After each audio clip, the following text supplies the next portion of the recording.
Bueno, en el encuentro de hoy vamos a abordar el tema del doping en el deporte y las características del mismo. Básicamente entender de que el abordaje del tema doping es muy delicado, puesto que engloba todo lo que son las cuestiones psicológicas, las cuestiones de relación, en este caso el deportista con su entorno, con sus compañeros, si es un deporte de equipo, con su equipo de trabajo, si es en el caso un deporte individual y bueno, todo lo que esto implica. Y también las variantes que hay en los distintos deportes. Es muy importante partir de la premisa de que cada deporte tiene características que le son propias y que en el abordaje del doping también hay un listado de sustancias y de contemplaciones que en muchos casos, acciones que están prohibidas en un deporte, en otro pueden ser aceptadas. Por un tema de ordenamiento, en este caso el Comité Olímpico Internacional da una clasificación y una definición que vamos a tratar de empezar abordando en el día de hoy, cosa de dar un marco de referencia para el abordaje del mismo. Cuando hablamos de doping, según el Comité Olímpico Internacional, hablamos de la administración o uso por un deportista o competidor de cualquier sustancia ajena al organismo o cualquier sustancia fisiológica tomada en forma anormal o introducida en el organismo por una vía anormal con la sola intención de aumentar de un modo artificial y desleal su performance en la competencia. ¿Qué quiere decir esto? A ver, vamos a ir desglosando esta definición. Cuando hablamos de administración o uso por un deportista o competidor de cualquier sustancia ajena al organismo, sustancias que el organismo no produce ni secreta, sí, que obviamente son introducidas. Y después dice, o cualquier sustancia, por supuesto que estarían dentro de las listas de las sustancias prohibidas. Y dice, o cualquier sustancia fisiológica tomada en forma normal o introducida por una vía normal. Acá ya entramos en un punto muy claro. Uno es el doping en sangre, es una sustancia, la sangre es una sustancia fisiológica que tenemos dentro de nuestro organismo, pero dice introducida por una vía normal, y ahí viene el punto del doping en sangre. Cuando hablamos o suministrada por una vía también o de manera artificial, estamos hablando, por ejemplo, del doping de oxígeno.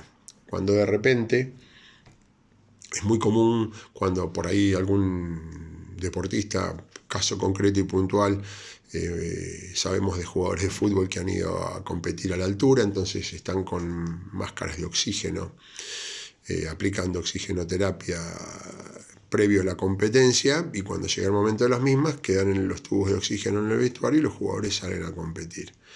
Bueno, en el caso alguna vez en alguna competencia ciclística han asistido a algunos competidores a través de asistentes en una camioneta con tubo de oxígeno que le ponían una máscara al ciclista, entonces iba pedaleando e iba oxigenando a través de un tubo, y esto ya estamos hablando que es un modo artificial, no es un modo natural.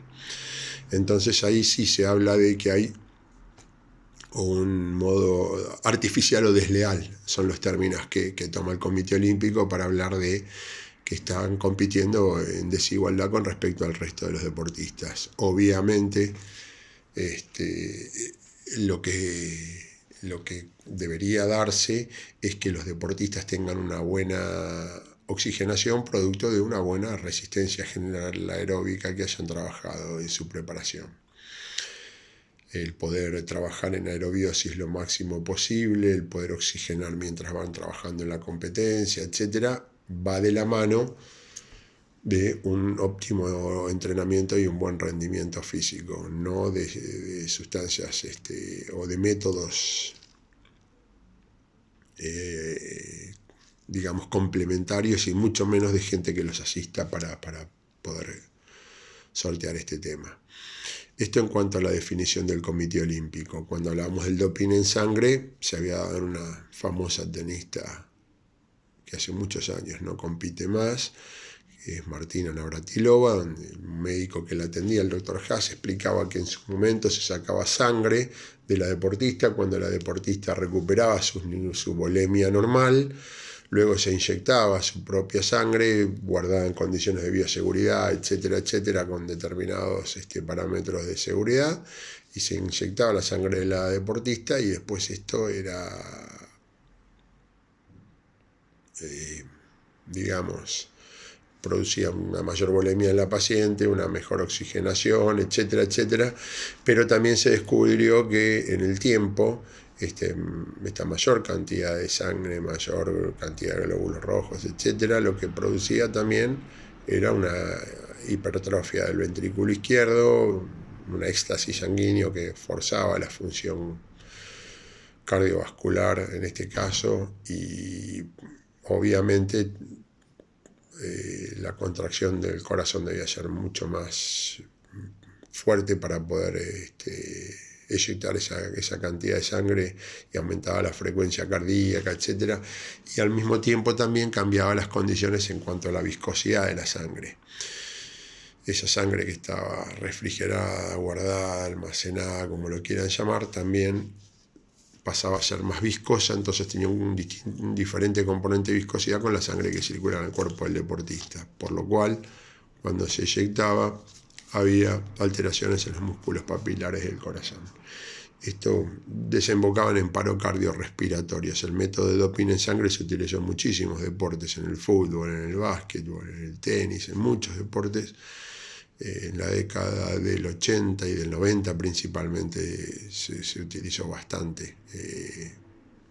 Obviamente no era popular el darlo a conocer, pero se trabajó mucho con los deportistas en esta forma de trabajo. Básicamente lo que hace también el Comité Olímpico para darle un encuadre al tema doping es analizar las sustancias, hace un listado de sustancias prohibidas, cuáles son las sustancias que cada deporte va a prohibir o va a tratar de que no sean utilizadas, y en qué condiciones y bajo qué características. Obviamente siempre está, cuando se firma una planilla o cuando un médico da algún tipo de medicación a algún deportista en algún tratamiento, tiene que volcar cuál es la medicación que se le dio, en qué condiciones y bajo qué criterios, para poder inclusive interpretar si es que surgiera alguna prueba que diera un resultado no esperado o que dé un doping positivo, y que realmente tenga que probar que el suministro de esa droga en determinada deportista no modificaba su rendimiento en la competencia. Entonces, básicamente el Comité Olímpico lo que hace es analizar de cada una de las sustancias que se van a evaluar en los deportistas, que se van a hacer los estudios. Van a evaluar básicamente en cada sustancia 3 parámetros. Uno es la naturaleza, el otro es la dosis y el otro es la vía de aplicación de esta sustancia. Vamos a ir desglosando cada uno de estos aspectos. La naturaleza, bueno, cada fármaco, cada medicación, cada medicamento que es suministrado por el cuerpo médico o que ingiere un deportista tiene una naturaleza determinada. Antibióticos, antiinflamatorios, analgésicos, diuréticos, antihipertensivos, antiarrítmicos. O sea, tenemos cantidad de familias o naturalezas diferentes de drogas para distintos problemas y patologías. Obviamente cada médico, cada especialidad y cada trastorno que pueda tener en un órgano, en un músculo esquelético, en algún órgano en particular, en el corazón, en los riñones, en la función respiratoria, en la cardíaca. O sea, cada médico en cada especialidad tiene una batería de drogas y de medicamentos para suministrar de acuerdo a su criterio. Entonces hay que analizar la naturaleza de esa droga que estamos analizando.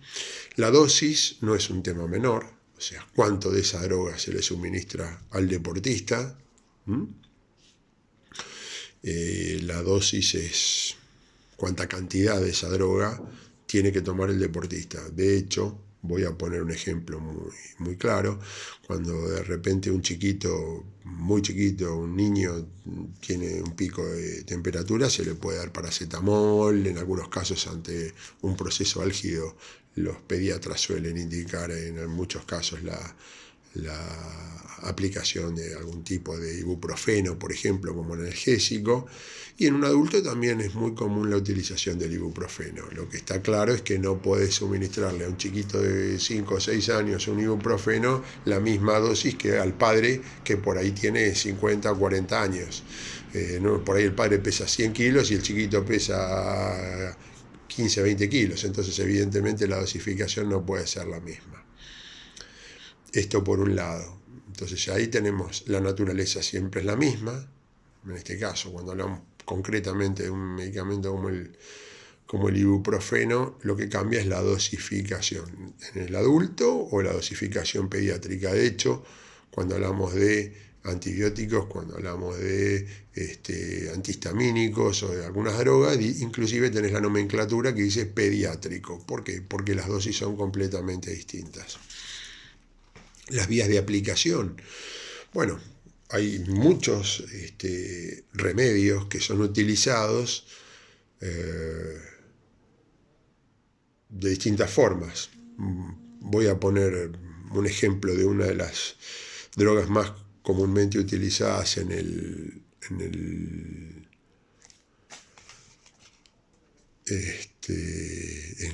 ámbito deportivo, en lo que son los traumatismos, los golpes, las lesiones musculoesqueléticas, que es el diclofenac. El diclofenac, nosotros sabemos que cada laboratorio tiene sus nombres comerciales, y en este caso, un diclofenac tranquilamente se puede aplicar por vía inyectable, a través de una inyección, se puede aplicar en forma de comprimidos, en forma de cápsulas blandas, se puede aplicar en forma, acá por ejemplo, tengo un diclofenac en forma de gel. Este es el Oxagel, el nombre comercial es Oxagel, pero en definitiva la droga es el diclofenac. Este es un gel. Y acá yo tengo otra forma de aplicación que tengo en forma de spray. En este caso el Bloquium es el medicamento conocido del laboratorio Casasco, y su presentación en spray para la aplicación en lo que es el diclofenac. Obviamente, vuelvo a repetir, tenemos cápsulas blandas, tenemos comprimidos, tenemos inyectables, tenemos montones de formas y de opciones de aplicación. Cuando hablamos de los remedios, lo mismo, un antibiótico puede ser inyectable, un antibiótico puede ser en forma de comprimidos, en algunos casos puede ser también en forma de jarabes. Las vías de aplicación son infinitas de acuerdo a las patologías. O sea, cuando uno tiene un trastorno oftalmológico, puede aplicarse gotas, puede aplicarse geles, puede aplicarse, vuelvo a repetir, también comprimidos. Hay gotas que son para los oídos. Obviamente, para cada una de las patologías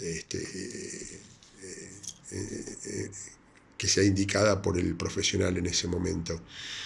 Hay remedios que son en forma de cremas, otros en forma de geles, otros en forma de aerosoles, en forma de Sprite, en forma de comprimidos, en forma de cápsulas blandas, en forma de, cuando hablamos inyectable, puede ser intramuscular, endovenoso, o sea, puede ser también en forma de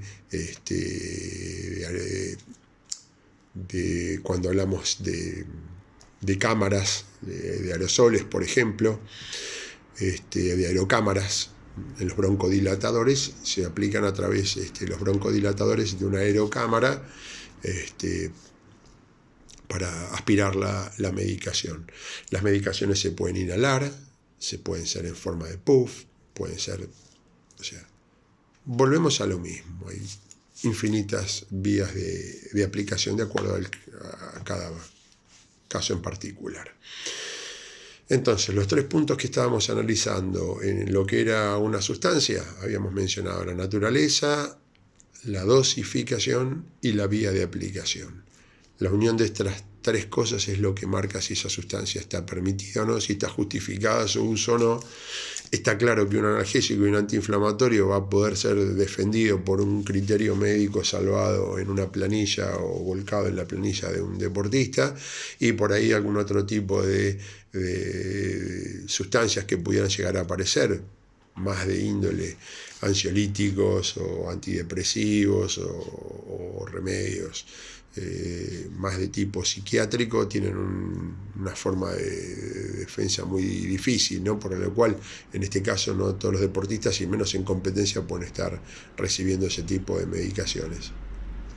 Es muy importante el poder darle el criterio y poder aplicarlo de acuerdo a las necesidades de cada paciente. Vuelvo a lo mismo, ahí el responsable también es el médico que firma y pone en su planilla que suministró determinada droga. Después tendrá que responder el profesional por lo que el deportista consumió. Salvo caso que, como nos pasó en algún momento con algún deportista argentino, que en una competencia internacional se le detectó determinada sustancia, el cuerpo médico dijo que no desconocía la utilización de esa sustancia por parte del deportista, se hicieron pruebas y contrapruebas, no figuraban en las planillas, no estaban suministradas por el médico, obviamente las consecuencias las pagó, en este caso, el deportista. Siempre se sanciona cuando es una delegación, un deporte conjunto, a la delegación, al país, y obviamente el deportista se lo aísla de la competencia.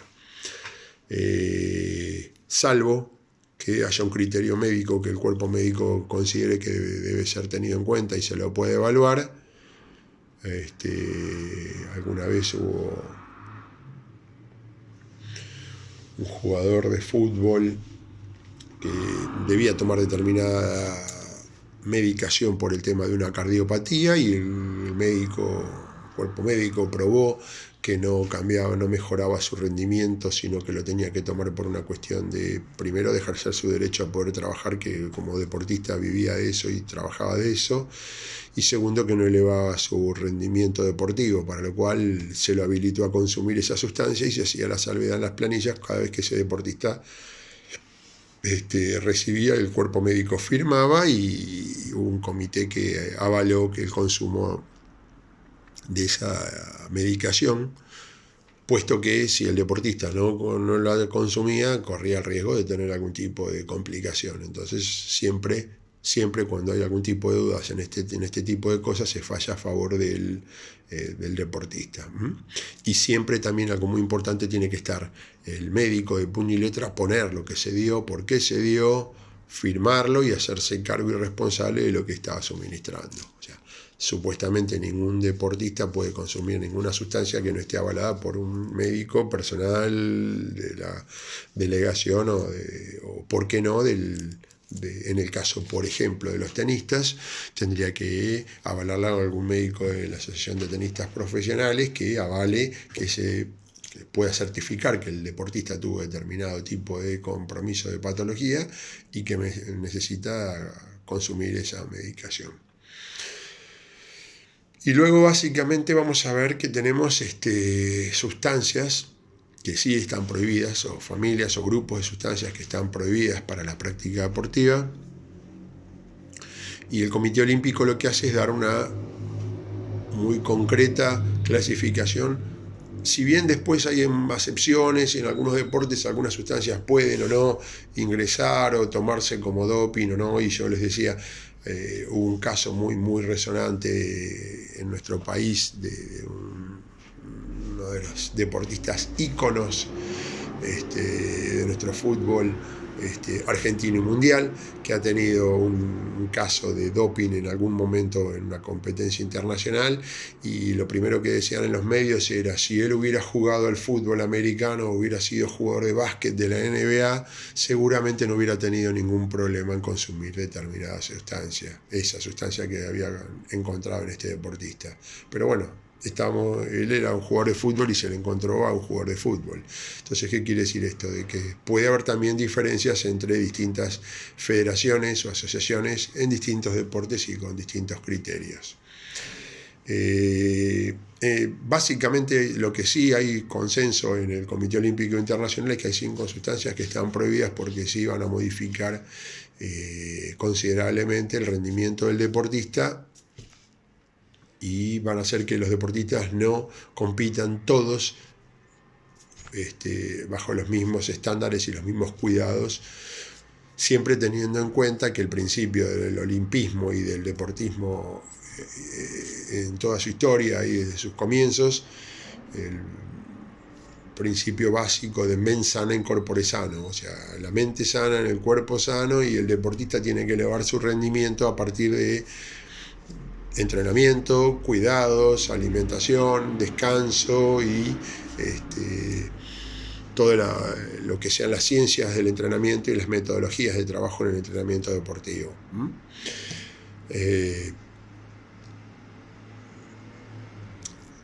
Si bien hay suplementos vitamínicos, hay suplementos dietarios, hay que ver muy bien la constitución de estos suplementos y siempre dejarlo en manos del cuerpo médico. Yo creo que lo más aconsejable en este caso siempre es que todo pase por el cuerpo médico. Para volver al ejemplo del deportista que mencionábamos anteriormente, algún asistente que él tenía en forma privada o particular había ido a determinada cadena a comprar una sustancia porque este deportista necesitaba un antihistamínico. Este antihistamínico que cualquiera de nosotros puede consumir, que son derivados de efedrina o de pseudoefedrina. Este señor fue a una cadena, pero resulta que trajo una sustancia que no es lo mismo una que la otra. Conclusión, el deportista quedó fuera de la competencia.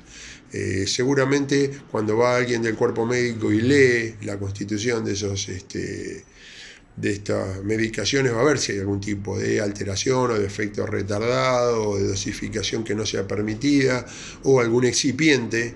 A veces la medicación no tiene nada, pero puede haber algún excipiente o algo que complique las características de la sustancia que estamos mencionando. Entonces, es muy importante que todo esto lo supervise siempre el responsable del cuerpo médico que esté en esa ocasión junto al deportista.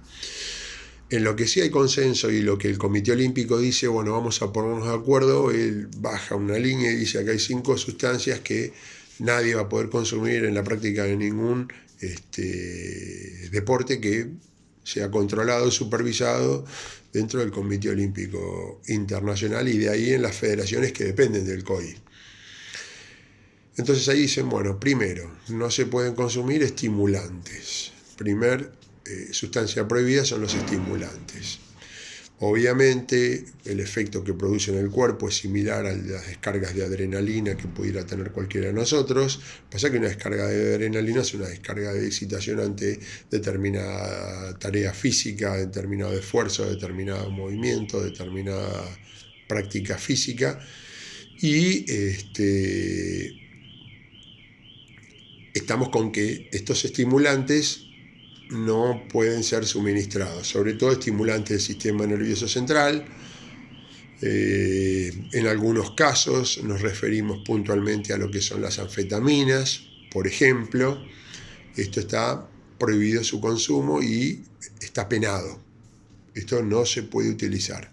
Un deportista tiene que entrar, la estimulación tiene que estar dada por el trabajo previo a la competencia, por la competencia propiamente dicha, pero no puede estar sobreestimulado, digámoslo, por cuestiones que no sean estrictamente químicas del devenir de la entrada, la puesta de la entrada en calor o de la competencia propiamente dicha, como mencionamos.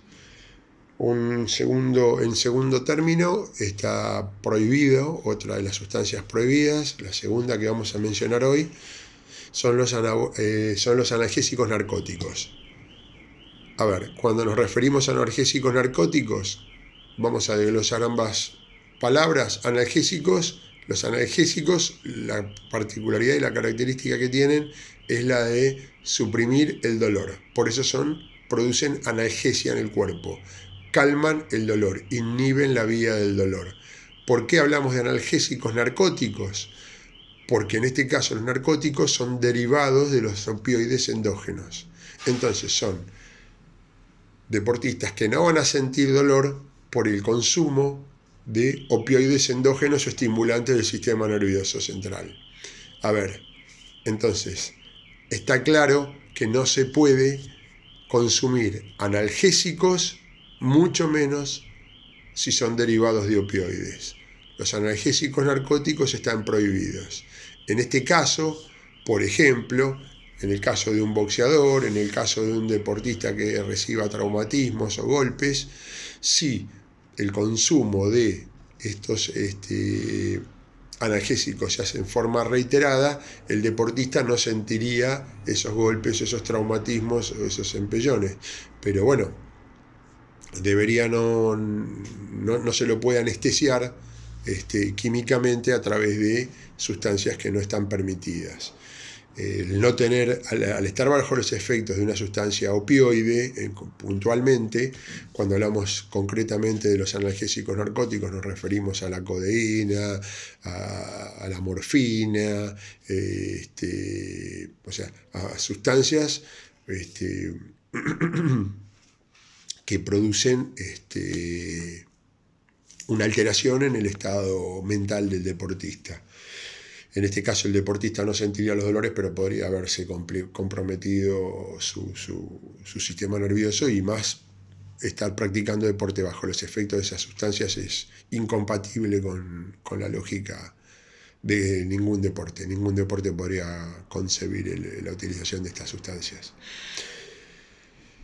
Luego tenemos los beta bloqueantes.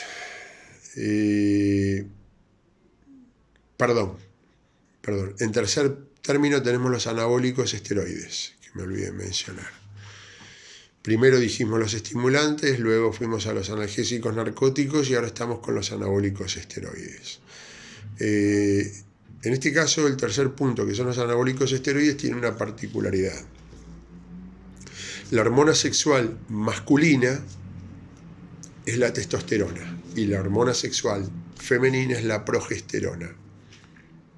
Los anabólicos esteroides tienen funciones y efectos en el organismo similares a la hormona sexual masculina, a la testosterona. Entonces, ¿qué pasa?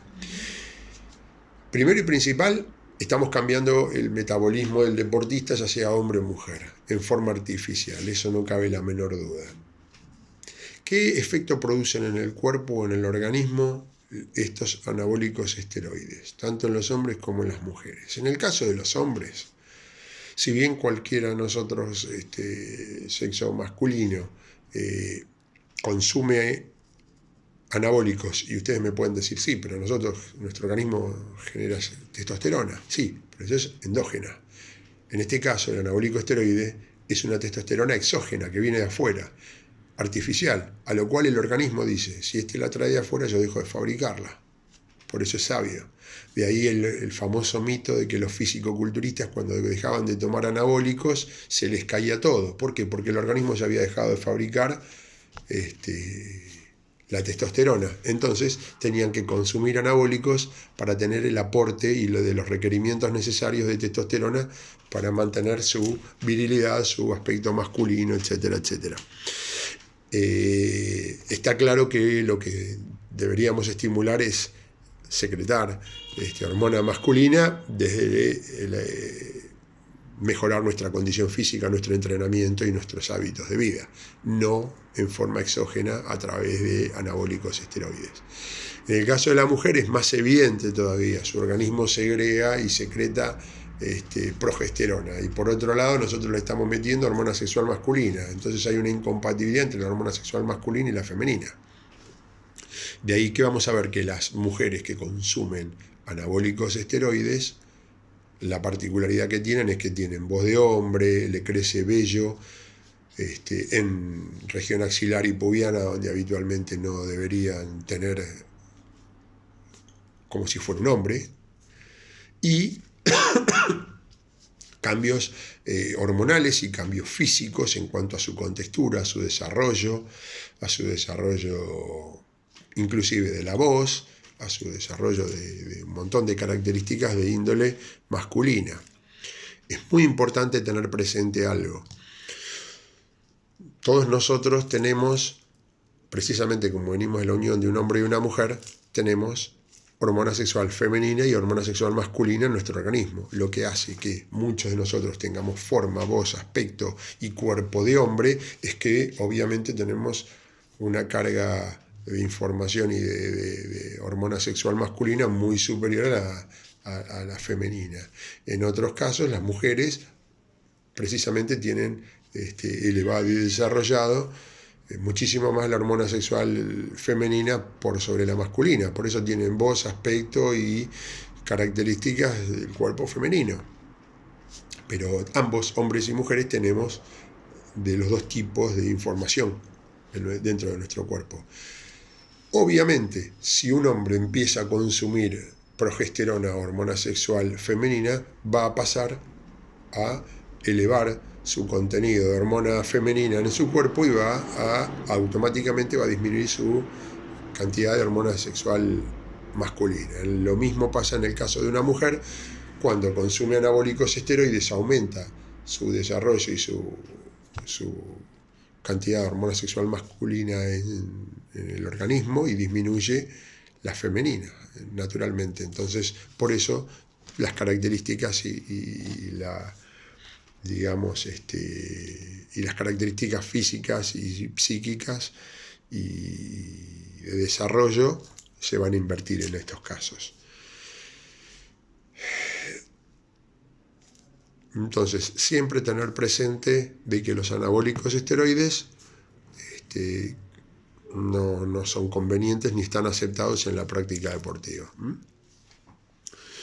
Y recién, mencionábamos tres grandes grupos de familias de medicamentos que están prohibidos. Mencionamos los estimulantes, los analgésicos narcóticos y los anabólicos esteroides.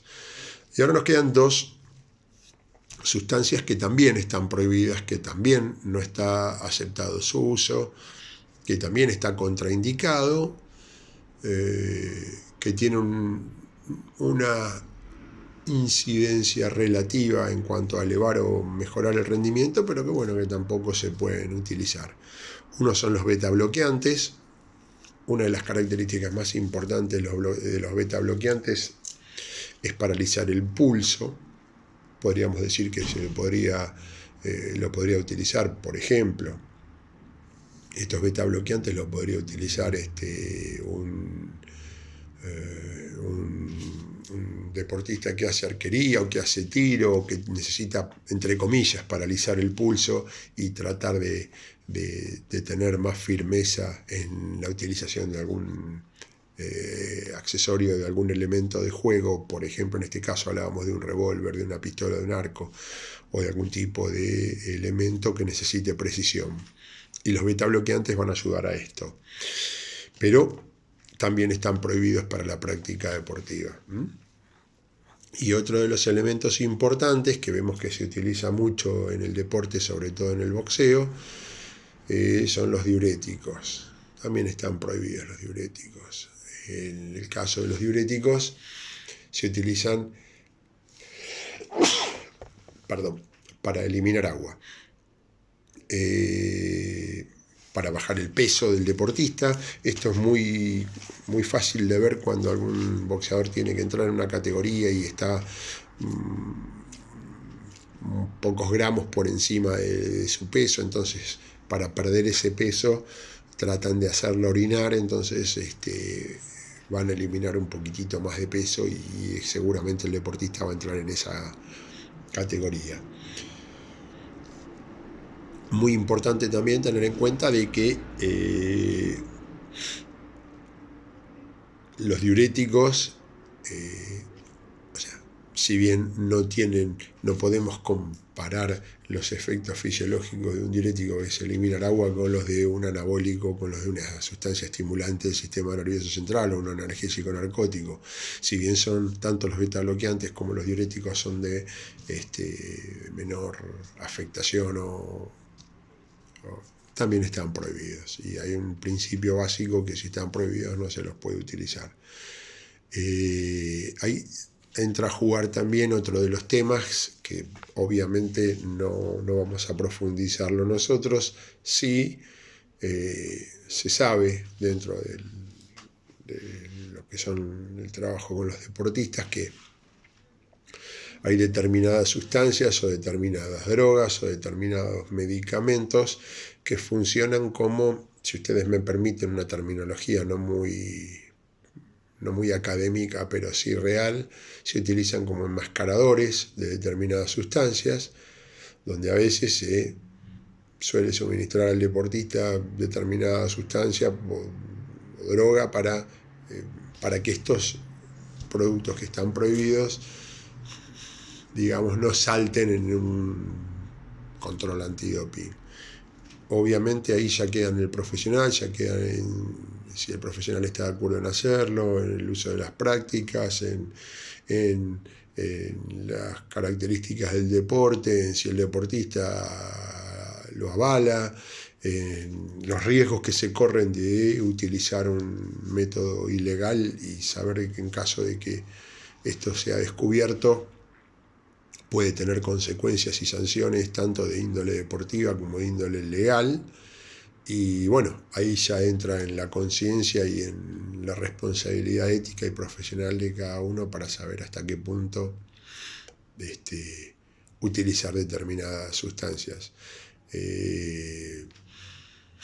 Y no me corresponde a mí emitir juicios de valor sobre lo que mi opinión es muy clara. Para mí todo lo que tiene que ser dentro de la ley todo, fuera de la ley nada. Ese es mi principio y mi criterio de elección de forma de trabajo, ¿no? Porque tengo una forma de pensar de que después vos formas parte de un cuerpo técnico y tenés que verte con tus compañeros, con los deportistas, y hoy un deportista está en una institución, mañana está en otra, y siempre se sabe cuando uno utiliza prácticas que no son las que corresponden, se sabe quién es quién y cómo actúa cada profesional y cómo cuida a tal o cual deportista. Hay que entender que por encima de un logro deportivo, todos buscamos y se trabaja para buscar el logro deportivo, pero es muy importante respetar y cuidar la salud y la integridad de ese deportista. Por encima del deportista me parece que está la persona, y el cuidar a la persona me parece que es la función del cuerpo médico y de todas las personas que trabajan precisamente para buscar el máximo rendimiento en el deportista. Obvio que todos queremos el máximo rendimiento de cada uno de nuestros deportistas, pero en las condiciones que corresponden y bajo las armas que debe ser. Después hay determinados deportes, hay determinadas sustancias, en algunos casos la creatina, la fosfocreatina, que si se pueden tomar, que si no se pueden usar, que algunos deportistas lo usan, que otros no, que si en algún deporte se puede utilizar una sustancia determinada, algún tipo de ansiolíticos por ahí en algún deporte no, ante una prueba se arriesgan a consumirlo para cuando el deportista está muy ansioso, tiene una situación de estrés muy importante, pero ahí se entran las situaciones donde volvemos siempre a lo mismo. O sea, en este caso un médico, un profesional de la salud sabe que hay límites o hay situaciones o hay cosas que no hay que traspasar o que hay que cuidar. Vuelvo a lo que hablaba hace unos minutos. Siempre cuidar primero la integridad del deportista y su físico, su cuerpo y su salud. Si viene el resultado deportivo acompañado, bienvenido, y para eso se trabaja. Pero siempre tratar de respetar y de cuidar a la persona que tenemos delante. entender que ese deportista, más allá de que tiene una vida útil como deportista, por sobre todas las cosas es una persona que está trabajando, que está buscando rendimiento y que también al mismo tiempo tiene una familia que lo está esperando para vivir. No es solamente el logro deportivo. O sea, no creo que el rendimiento tenga que elevarse a cualquier precio, de cualquier forma, bajo cualquier circunstancia. Sí está bueno entrenarse, sí está bueno tener los mejores resultados y el mejor rendimiento posible, bárbaro, pero en las condiciones y en la forma que corresponde. Y después, bueno, también está que cada cuerpo médico en cada uno de los deportes, yo puedo hablar de los deportes que conozco y que me ha tocado trabajar, aconsejar y acompañar y a determinados deportistas y hasta ahí.